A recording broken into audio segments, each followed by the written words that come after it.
Scalar product और dot product. आज का जो हमारा टॉपिक है वो स्केलर प्रोडक्ट और डॉट प्रोडक्ट के हवाले से है कि किन क्वांटिटीज़ को स्केलर प्रोडक्ट कहा जाता है और उसको किस बिहाफ पर स्केलर प्रोडक्ट कहा जाता है। तो स्केलर प्रोडक्ट को समझने से पहले आपको स्केलर का पता होना चाहिए। स्केलर ऐसी क्वांटिटीज़ होती हैं जिनमें सिर्फ और सिर्फ मैग्नीट्यूड पाया जाता है, उनमें कोई डायरेक्शन नहीं पाई जाती। जैसे आपके पास टाइम है, टाइम सिर्फ मैग्नीट्यूड से कम्प्लीटली डिफाइन हो जाता है, उसको डायरेक्शन की ज़रूरत नहीं होती। इसी तरीके से आपके पास मैथ है, तो मैथ जो है वो कम्प्लीटली डिफाइन हो जाता है सिर्फ और सिर्फ मैग्नीट्यूड से, उसको डिफाइन करने के लिए डायरेक्शन की ज़रूरत नहीं होती। तो हर वो क्वांटिटी जो सिर्फ और सिर्फ मैग्नीट्यूड से, सिर्फ एक नंबर से डिफाइन हो जाए, उसको हम कहते हैं स्केलर। तो आइए समझते हैं स्केलर प्रोडक्ट किन क्वांटिटीज़ को कहते हैं। तो आइए स्टार्ट करते हैं हमारी वीडियो स्केलर प्रोडक्ट और डॉट प्रोडक्ट। अगर अभी तक आपने हमारा चैनल सब्सक्राइब नहीं करा तो चैनल को सब्सक्राइब कर लें और बेल आइकन को दबा दें। तो स्केलर प्रोडक्ट और डॉट प्रोडक्ट की जो डेफिनेशन होती है वो ये होती है कि जब भी दो वेक्टर्स आपस में मल्टीप्लाई हों और उनके रिजल्ट में आपके पास एक स्केलर क्वांटिटी आए तो उसको आप स्केलर प्रोडक्ट कहते हो या तो डॉट प्रोडक्ट कहते हो। यानी कि आप दो वेक्टर्स को आपस में मल्टीप्लाई करो और उसके रिजल्ट में जो आंसर आए वो एक स्केलर आए। इसकी एग्जाम्पल्स देख लेते हैं। जैसे आपके पास है वर्क, तो वर्क कैसे आता है आपके पास कि जब आप फोर्स और डिस्प्लेसमेंट का डॉट प्रोडक्ट लेते हो, यानी कि फोर्स और डिस्प्लेसमेंट को जब भी आप मल्टीप्लाई करवाते हो with the help of dot तो आपके पास एक ऐसी क्वांटिटी आती है जो कि स्केलर होती है, यानी कि वर्क। तो आप देख सकते हैं वर्क के ऊपर एरो नहीं लगा हुआ क्योंकि वर्क एक स्केलर क्वांटिटी है, जबकि फोर्स एक वेक्टर क्वांटिटी है, इसके ऊपर भी एरो लगा हुआ है, और डिस्प्लेसमेंट भी एक वेक्टर क्वांटिटी है, इसके ऊपर भी एरो लगा हुआ है। तो इसका मतलब हमने दो वेक्टर्स को जब मल्टीप्लाई करवाया तो उसके रिजल्ट में हमारे पास एक स्केलर क्वांटिटी आई। तो ये जो वर्क है ये कहलाएगा स्केलर प्रोडक्ट, क्योंकि ये दो वेक्टर के मल्टीप्लाई करने पर आ रहा है। तो स्केलर प्रोडक्ट की डेफिनेशन ही यही होती है कि जब दो वेक्टर्स को आप मल्टीप्लाई करते हो रिजल्ट में आपके पास स्केलर क्वांटिटी आती है, तो इसको हम कहते हैं स्केलर प्रोडक्ट। इसी की दूसरी एग्जांपल देख लेते हैं। आपके पास है पावर, तो पावर आपको पता है कि स्केलर क्वांटिटी होती है, इसकी कोई डायरेक्शन नहीं होती है, और ये आता किन किन को मल्टीप्लाई करने से है, ये फोर्स और वेलोसिटी को मल्टीप्लाई करने से आता है। आपको पता है फोर्स भी एक वेक्टर क्वांटिटी है और वेलोसिटी खुद एक वेक्टर क्वांटिटी है। तो जब आपने दो वेक्टर्स को मल्टीप्लाई करवाया तो उसके रिजल्ट में आपके पास स्केलर आया, तो इसको हम कहते हैं स्केलर प्रोडक्ट। और स्केलर प्रोडक्ट को दूसरा नाम दिया जाता है डॉट प्रोडक्ट का, क्योंकि जब भी हम एफ और डी या एफ और वी को मल्टीप्लाई करवाते हैं तो बीच में हम डॉट लगाते हैं। ये डॉट हमें इंडिकेट कर रहा होता है कि इसका जो रिजल्ट आएगा वो एक स्केलर ही आएगा। तो जब भी आपको दो वेक्टर्स के बीच में डॉट लगा हुआ दिखाई दे तो इसका मतलब उनका जो रिजल्ट होगा वो हमेशा एक स्केलर क्वांटिटी का ही होगा। तो आइए इसकी एक एक्सप्लेनेशन देख लेते हैं। तो एक्सप्लेनेशन, लेट सपोज आपके पास एक वेक्टर है ए और दूसरा वेक्टर है आपके पास बी, और ये जो एंगल बना रहे हैं ये बना रहे हैं थीटा, यानी कि ए से लेके बी तक का जो एंगल बन रहा है वो थीटा का बन रहा है। तो अब आपने इसका स्केलर प्रोडक्ट निकालना है। स्केलर प्रोडक्ट की दूसरी डेफिनेशन ये होती है कि आपने वेक्टर बी का प्रोजेक्शन गिराना है ए के ऊपर और उसके मैग्नीट्यूड का प्रोडक्ट ले लेना है वेक्टर ए के साथ। तो आइए इसको समझते हैं। तो आपने प्रोजेक्शन गिराया बी का ए के ऊपर, ये आपने प्रोजेक्शन गिरा दिया, मतलब ये जो पार्ट है ये बी का पार्ट है जो कि ए के ऊपर इसने कवर करा हुआ है। हम इसको नाम दे देते हैं, इस पॉइंट को हम ओ का नाम दे देते हैं, इस पॉइंट को हम पी का नाम दे देते हैं और इस पॉइंट को हम क्यू का नाम दे देते हैं। तो ये जो येलो कलर की लाइन है ये वो पार्ट है जो कि बी की है और किसके ऊपर कवर करी हुई है, इसने ए के ऊपर, यानी कि ये बी का प्रोजेक्शन है ए के ऊपर। तो इस येलो कलर की लाइन जो है इस पार्ट को हम कह देंगे बी ए।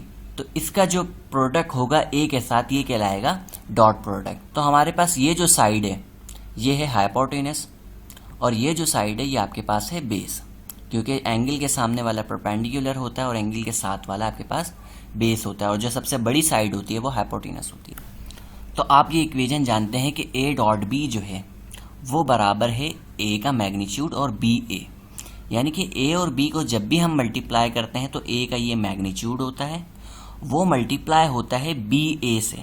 तो बी ए क्या है, बी ए वो बी का पार्ट है जो कि ए के ऊपर है, तो इसको हमने मल्टीप्लाई करवाना है। यहाँ पर हमें ए का मैग्नीट्यूड तो पता है लेकिन ये बी ए क्या है, बी ए नहीं पता, तो हमें बी ए फाइंड करना पड़ेगा अकॉर्डिंग टू पाइथागोरस थ्योरम। तो आपको पता है कॉस थीटा बराबर होता है बेस अपॉन हाइपोटेनस के। तो बेस यहाँ पर है बी ए के बराबर, ये आपको नजर आ रही है, और हाइपोटेनस है यहाँ पर कैपिटल बी के, यानी कि बी के वेक्टर के बराबर। तो आपने ले लिया।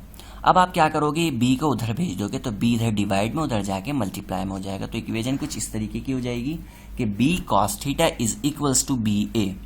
अब आप इसको ऐसे भी लिख सकते हो कि B A is equals to B cos theta. तो आपके पास ये बी ए की वैल्यू आ गई कि बी ए जो है वो बी कॉस थीटा के बराबर है। तो अब आप ये बी ए की वैल्यू इक्वेशन 1 में पुट कर सकते हैं। तो आप इसमें पुट कर देंगे बी ए की वैल्यू इक्वेशन 1 में। तो जब आप इक्वेशन 1 में ये वैल्यू पुट करेंगे तो ए डॉट बी बराबर हो जाएगा ए बी कॉस थीटा के। ये हमारे पास फाइनल इक्वेशन है। तो जब भी आपके पास दो वेक्टर मल्टीप्लाई हो रहे होते हैं with the help of dot, तो उसका रिजल्ट जो होता है वो कॉस थीटा की फॉर्म में आता है, यानी कि उनके मैग्नीट्यूड का प्रोडक्ट आता है और आगे आपने कॉस थीटा लगाना होता है। तो यहाँ पर जब भी डॉट आएगा तो आप कॉस लगाओगे उनके वेक्टर के मैग्नीट्यूड के प्रोडक्ट के बाद। आइए इनकी प्रॉपर्टीज को समझ लेते हैं। तो ये आपके पास इक्वेशन थी कि A dot B is equals to A B cos theta. तो पहली इसकी ये होगी कि ए डॉट बी बराबर होगा ए बी के, यानी कि ए डॉट बी जो है वो सिंपल उनके वेक्टर्स के मैग्नीट्यूड के प्रोडक्ट के बराबर हो जाएगा अगर थीटा जो है वो 0 के बराबर है। इसका मतलब कॉस थीटा जो है जब कॉस 0 बन जाएगा, क्योंकि कॉस 0 जो होता है वो 1 के बराबर होता है, तो ये मैक्सिमम रिजल्ट शो कर रहा होगा आपके पास। तो अगर आपके पास थीटा जो है वो 90 होगा तो उस वक्त ये मिनिमम हो जाएगा। इसका मतलब ए डॉट बी जो है वो 0 हो जाएगा अगर आपके पास 90 है, और आपको पता है कॉस 90 जो होता है वो 0 के बराबर होता है। तो 0 से जब ये ए बी मल्टीप्लाई हो जाएंगे तो पूरी टर्म क्या हो जाएगी, 0 हो जाएगी।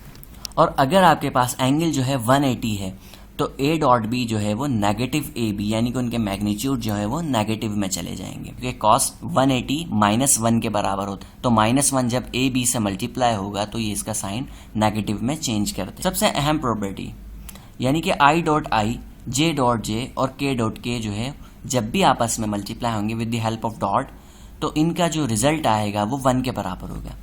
इसको एग्जाम्पल से समझ लें। आई डॉट आई का मतलब है कि आई का प्रोजेक्शन आप आई पर ही देख रहे हैं। जैसे ही आपके पास एक वेक्टर है तो इसका प्रोजेक्शन आप इसी वेक्टर के ऊपर देख रहे हैं, तो ये आपको मैक्सिमम प्रोजेक्शन देगा। जैसे आपके पास ए डॉट बी है, अगर इसका मतलब ये है कि एंगल 0 है तो इसका मतलब ए बी यही है और बी भी यही है, तो इसका मतलब इसका प्रोजेक्शन इसके ऊपर मैक्सिमम आएगा। तो इसका मतलब अगर आई का प्रोजेक्शन आप आई के ऊपर गिराते हैं तो वो मैक्सिमम आएगा, जे का प्रोजेक्शन जे के ऊपर गिराते हैं तो भी वो मैक्सिमम आएगा, और के का प्रोजेक्शन जब आप के ऊपर गिराते हैं तो वो मैक्सिमम आएगा। जैसे हमारे पास ये फर्स्ट प्रॉपर्टी में है कि ए डॉट बी बराबर है ए बी के।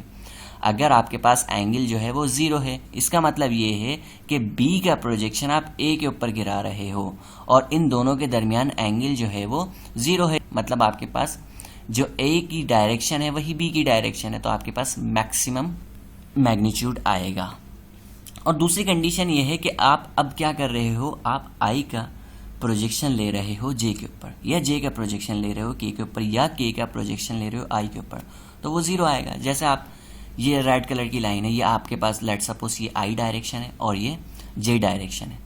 तो अब आप जे डायरेक्शन का प्रोजेक्शन ले रहे हो आई के ऊपर, तो इसका तो प्रोजेक्शन आई के ऊपर आएगा ही नहीं, तो ये 0 होगा। या आप रेड का प्रोजेक्शन ले रहे हो येलो के ऊपर, तो रेड का प्रोजेक्शन येलो के ऊपर तो आएगा ही नहीं, तो इसका मतलब इनके प्रोजेक्शन एक दूसरे के ऊपर क्या होंगे, 0 होंगे। ये वाली कंडीशन बनती है हमारे पास सेकंड वाली property, A dot B is equals to 0। अगर इनके दरमियान का एंगल 90 है तो इनके दरमियान का एंगल 90 ही है।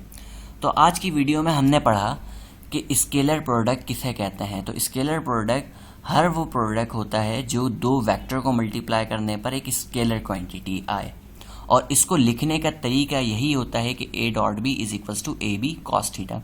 यहाँ ए और बी चेंज हो सकते हैं, A1 A2 भी हो सकता है, B1 B2 भी हो सकता है, C1 C2 भी हो सकता है, लेकिन यहाँ पर जब भी डॉट आएगा तो आपने कॉस ही लगाना है। नेक्स्ट वीडियो में हम पढ़ेंगे वेक्टर प्रोडक्ट क्या होते हैं और वेक्टर प्रोडक्ट की एग्जाम्पल्स क्या होती हैं, उनकी प्रॉपर्टीज़ क्या होती हैं।